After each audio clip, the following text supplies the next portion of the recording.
भाजपा के लिए देश का विकास ये कन्विक्शन है, कमिटमेंट है। हमारे लिए राष्ट्र निर्माण एक निरंतर चलने वाला महायज्ञ है। अभी गुजरात में फिर से बीजेपी सरकार बने कुछ ही महीने हुए हैं, लेकिन विकास ने जो रफ्तार पकड़ी है वो देखकर मुझे बहुत ही आनंद आ रहा है, सुखद अनुभूति हो रही है। हाल में ही गरीब कल्याण के लिए समर्पित गुजरात का 3 लाख करोड़ रुपए का बजट पेश किया गया था। वंचितों को वरीयता,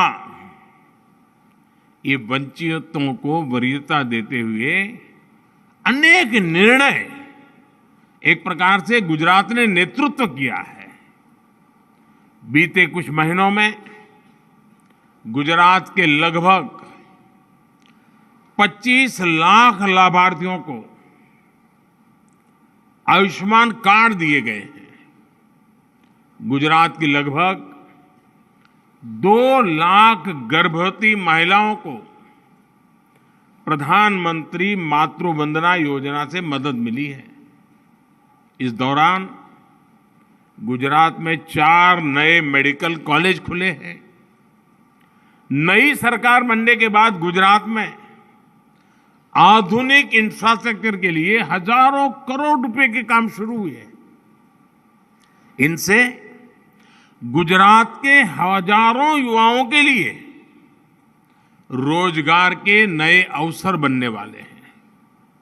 ये दिखाता है कि गुजरात की डबल इंजन सरकार डबल गति से काम कर रही है। साथियों, बीते 9 वर्षों में पूरे देश में जो अभूतपूर्व परिवर्तन हुआ है वो आज हर देशवासी अनुभव कर रहा है। एक समय था जब जीवन की मूलभूत सुविधाओं के लिए भी देश के लोगों को तरसाया गया। बरसों बरस के इंतजार के बाद लोगों ने इस अभाव को ही अपना भाग्य मान लिया था। બધા એમ જ માને કે હવે આપણા નસીબમાં છે, જિંદગી પૂરી કરો ભાઈ, હવે છોકરાઓ મોટા થઈને કરવું હશે તો કરશે। ऐसी निराशा ज्यादातर लोगों ने मान लिया था कि मैं झुग्गी झोपड़ी में पैदा होगा और आने वाली पीढ़ियां भी झुग्गी झोपड़ी में ही अपना जीवन पारित करेंगे। इस निराशा से देश अब बाहर निकल रहा है। आज हमारी सरकार हर अभाव को दूर करते हुए हर गरीब तक खुद पहुंचने का काम कर रही है। हम योजनाओं के 100% सैचुरेशन का प्रयास कर रहे हैं। यानी जिस योजना के जितने लाभार्थी हैं उन तक सरकार खुद जा रही है। सरकार की इस अप्रोच ने बड़े पैमाने पर भ्रष्टाचार समाप्त किया है, भेदभाव समाप्त किया है। लाभार्थी तक पहुंचने के लिए हमारी सरकार न धर्म देखती है और न ही जाति देखती है। और जब आप किसी गांव में 50 लोगों को मिलना तय और 50 को मिल जाता है, किसी के पंथ का हो, किसी भी जाति का हो, उसकी पहचान न हो कुछ भी हो, लेकिन एक बार सबको मिलता है, मैं समझता हूं जहां कोई भेदभाव नहीं है वही तो सच्चा सेक्युलरिज्म है। जो लोग सोशल जस्टिस की बातें करते हैं, जब आप सबके सुख के लिए काम करते हैं, सबकी सुविधा के लिए काम करते हैं, सबके उसके हक पहुंचाने के लिए 100% काम करते हैं, तो मैं समझता हूं इससे बढ़कर के कोई सामाजिक न्याय नहीं होता है, इससे बढ़कर के कोई सोशल जस्टिस नहीं होता है जिस राह पर हम चल रहे हैं। और हम सब जानते हैं कि जब गरीब को अपने जीवन की मूल आवश्यकताओं की उसकी चिंता कम होती है तो उसका आत्मविश्वास बढ़ जाता है। थोड़ी देर पहले करीब 40,000 38,000 वैसे गरीब परिवारों को अपना पक्का घर मिला है। इनमें से भी करीब 32,000 घर बीते 125 दिनों के भीतर बनकर तैयार हुए हैं। इनमें से अनेक लाभार्थियों से अभी मुझे बातचीत करने का मौका मिला અને એમની વાતચીત સાંભળીને તમને લાગ્યું હશે કે મકાનના કારણે એમનો આત્મવિશ્વાસ કેટલો બધો હતો અને જ્યારે એક એક પરિવારનો આટલો બધો આત્મવિશ્વાસ પેદા થાય તો એ સમાજની કેવી મોટી શક્તિ બની જતી હોય છે। ગરીબના મનમાં જે આત્મવિશ્વાસ પકડે એને લાગે છે કે હા આ મારા હકનું છે અને આ સમાજ મારી સાથે છે, આ બહુ મોટી તાકાત બની જાય છે। साथियों, पुरानी नीतियों पर चलते हुए, फेल हो चुकी नीतियों पर चलते हुए न देश का भाग्य बदल सकता है और ना ही देश सफलता हो सकता है।